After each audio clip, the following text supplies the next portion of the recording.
Hello and welcome to B Movie Euphoria's Tapes from the Pile. It's reviews from the pile. We review the tapes from the pile. Corn grains. We went somewhere in southern Michigan to this guy who had just... Did he die? No, he's still alive. He was just getting rid of a basement collection. He had made his own video store in his basement. So it was like hundreds and hundreds of tapes. So his neighbors would come over to his house and they would go through this binder of all the films and they would rent movies from him. Because he lived kind of out in the middle of nowhere. Mm-hmm. And so his neighbors would come over and they'd rent movie from him. But eventually no one had tapes anymore. And so nobody was borrowing them anymore. And so he just had all these tapes that he was going to give away. And we got them. They all range from horror, sci-fi, action, comedy, weird stuff. Just anything Concert you can think of. films, Exactly. documentaries. We have piles of these tapes. Some of them have extra stuff on them because they were taped off of HBO or Showtime. But some of them, like this one today, were just taped directly off of another tape. They all look the same. Some of them have inaccuracies on them, like this one right here, which says The Fly, starring Steve Goldblum. But today's movie that we're going to review today is Warning Sign.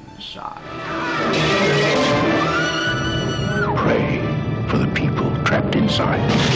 Pray they never get out. Warning sign. It's kind of like a sci-fi thriller. It's got horror elements in it too. But it could happen. I can't see your faces. Is it okay to unzip? Why not?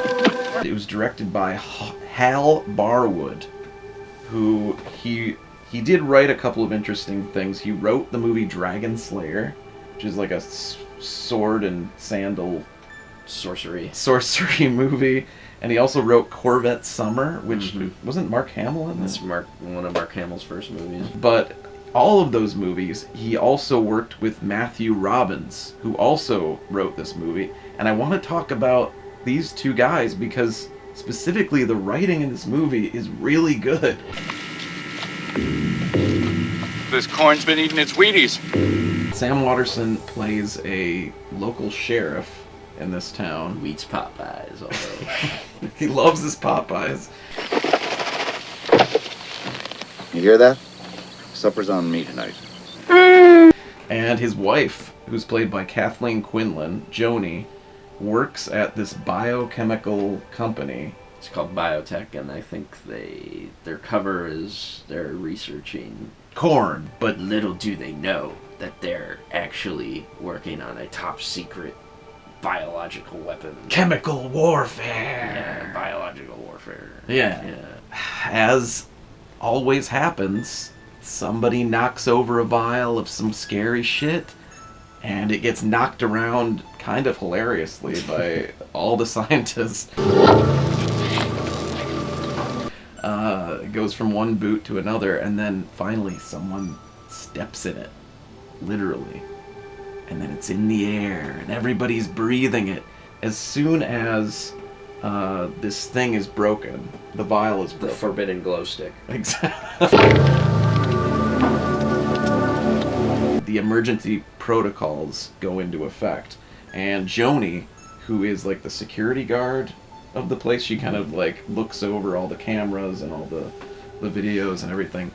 She's being told, time to lock up, and nobody can get in, nobody can get out. Attention, all biotech personnel. This is a biohazard alert. Until further notice, containment protocols are in effect. And all the doors snap shut, and that's when things start getting real serious, and people get real scared. Thank God we have Yaphet Kotto as Major Connolly, who shows up. So he must be in the army or something like that. Who are you guys? You the army? Oh, close enough. Major. Yeah, it's a branch of government. Yeah. Whatever. It's So a quarantine unit. yes, so the building is shut down. It's time for quarantine. Yaphet Kotto shows up, and he means business. He's telling Cal that he should say his prayers. It says here in the report that you were raised in the True Redeemer Baptist Church. I understand that your wife is inside. You might want to say a prayer, too. I'm not a religious man, Major. I see. He's basically saying nobody's getting in. Most of the people in there are probably going to die. Yes, everybody's going to die. But to the public, he's like, everything's cool. There was just a yeast problem. And that's... Earlier today, someone spilled a batch of experimental yeast. Now, no one got hurt, but if we open those doors prematurely, before a proper cleanup can be done, then we endanger the herds and crops that you already have. Sam Waterson knows that something bad is happening. People are dying. First there's a pile of dead doctors, and then they're not there anymore.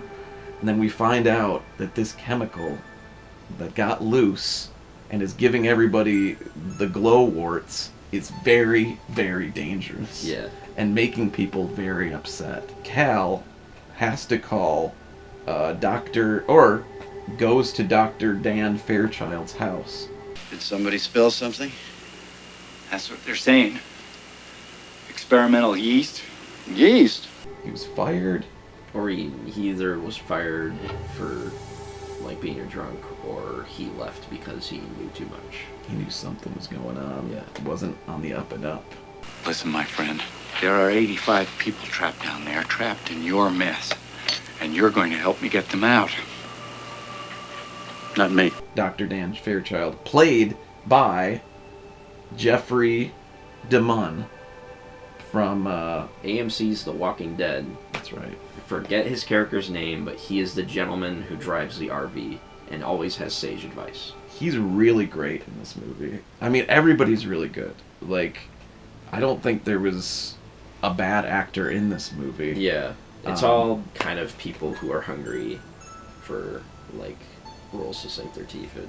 Really chewy. And I think that what benefits this movie so much is there's a lot of that guy actors in this movie. You first. 2, 4, 6, 8. I don't want to radiate. Well, I guess we should just start talking about what happens to these poor folks. Everybody's basically zombified. Yeah. Once they get the virus.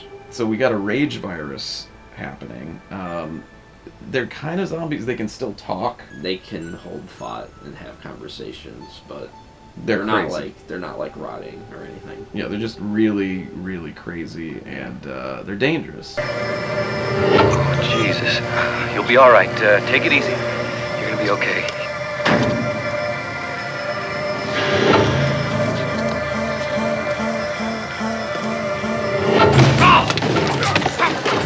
Meanwhile, Sheriff Cal is trying to figure out how to get in there, get his wife out of there, and save the day. And so he's working with Jeffrey DeMunn, Dr. Dan Fairchild, Yaphet Kotto with no help in this movie. He says a lot of cool things, but he's help. He's there to serve his country. Yeah. By covering up this whole thing. How'd you come to pick our little town for this kind of work? These people would kill you if they knew how you'd been risking their lives. There was 38% unemployment here. I think they'd be proud as hell. Also, there's like an angry mob forming outside, which is just like a bunch of kind of local yokels, mainly this guy in a cat hat, and he's like, "My son's in there!" You get this shit, my son's in there. There is a team that's sent in, but that's when we find out that there are some really infected, fucked up people that are all kind of banding together in their craziness and killing people.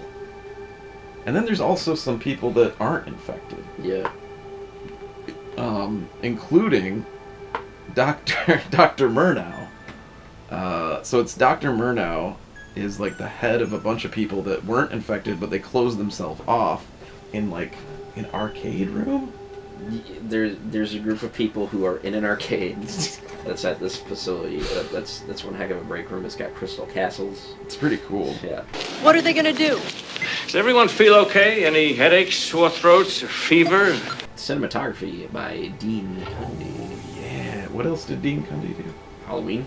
Oh, yeah. He was John Carpenter's go-to cinematographer for a long time.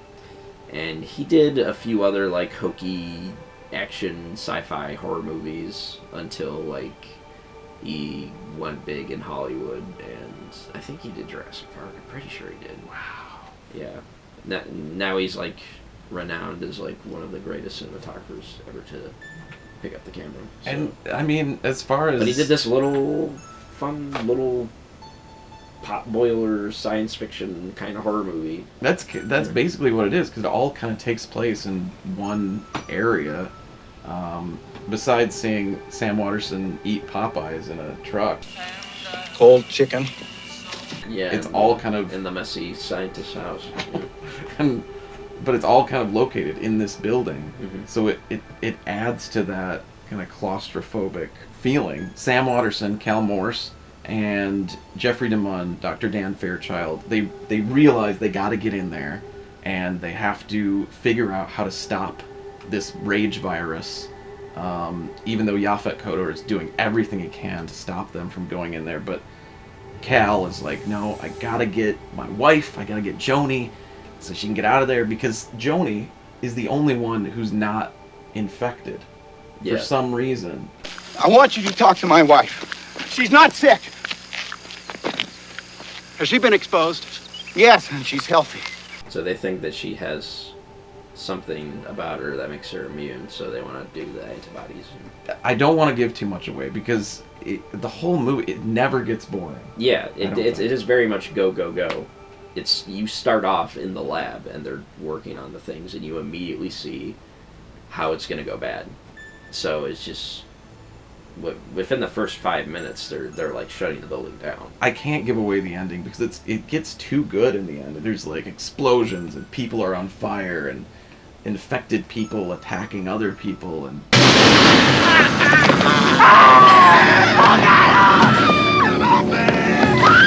It's too good to give away. I'm gonna say I really highly recommend Warning Sign.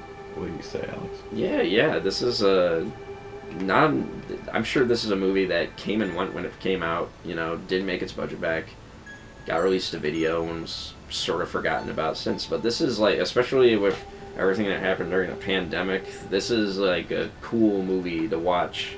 This would be like a movie that you like show somebody, be like, this is what the pandemic is like. You show that to all the youngins who weren't around for 2020. You could definitely say that because like the townspeople are just like, I don't care. There's oh yeah, the things that some of the scientists do to get out of the situation they're in is like heinous. Yeah, it's awful. And it's like they start going crazy before they even show signs of their infection. She'll talk. Wait a minute! Wait a minute! This is getting out of hand! No! I know you're fighting, but we all want to live, don't we? So there are like cheesy aspects to this, but for the most part, it's like, really heavy-handed. It's legitimately like frightening and fun for the most part. And the Simp Score by Craig Safan. Oh yeah. At times it's like very wistful, ambient, light synth, but for the most part, it's a lot of heavy hammers on the synth. I've never really heard a lot of people talk about it. It's on Blu-ray, right? Yeah, there's a Blu-ray. It might be out of print now, actually. Check it out. I'm sure it's on a streaming service as well. It's gotta be. Yeah. I think it might That's be. That's the on first Tubi. time I saw it on an on-demand service when I first saw it. So. But basically, it's kind of an unknown gem. Mm-hmm. It's a really good watch. It has... For everybody who's sick of like watching a normal zombie movie, this is a little way to mix it up, but not being completely different. And it's got Jeffrey DeMunn, who was in The Walking Dead, so there's parallels there. Yeah. Warning Sign, from 1985, directed by Hal Barwood, This was, I believe, there was nothing but blank tape after the movie, so there was no like little surprises. So this was taken right from the CBS box tape. But still, yeah, I had a really good time with it. Cool movie. It was fun. And I guess thank you again for watching yet another Reviews from the Pile.